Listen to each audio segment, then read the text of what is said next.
Hello, and thank you for watching. This video is about water pollution caused by sediment.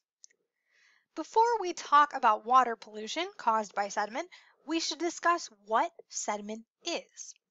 Sediment is the small pieces of broken down rocks and minerals. Think soil, pebbles, and sand, as well as remains of plants and animals like twigs, leaves, animal poop, maybe even animal bones. The soil, rocks, plant remains, and animal remains get moved from one place to another.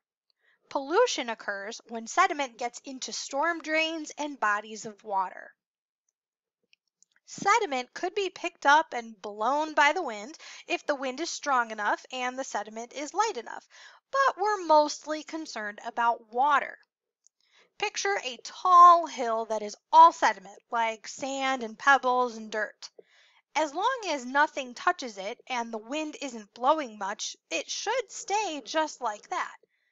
But imagine if a bunch of big rain clouds come along and rain down on that hill of sand.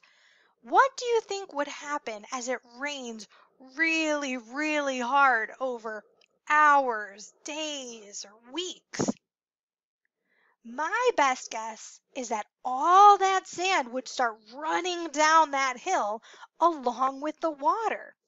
The faster that water moves, the easier it will pick up the sediment and carry it with it down the hill and possibly somewhere else. Imagine if there was a stream or river at the bottom of that hill. All of that dirt and sand would go right into the river. So moving water carrying sediment is our biggest concern for how sediment moves. Wind can also carry sediment as well as moving ice. Most of the sediment that causes water pollution comes from natural erosion, such as along riverbanks, farms, and construction sites. It is important that we work to reduce and prevent soil from moving away from these areas and into water sources and storm drains on the streets. So how does sediment cause pollution? Why is this even a problem? This is a picture of a river that has a lot of sediment in it coming from somewhere. Notice how brown the water is? This is likely caused by a large amount of dirt floating along in the water.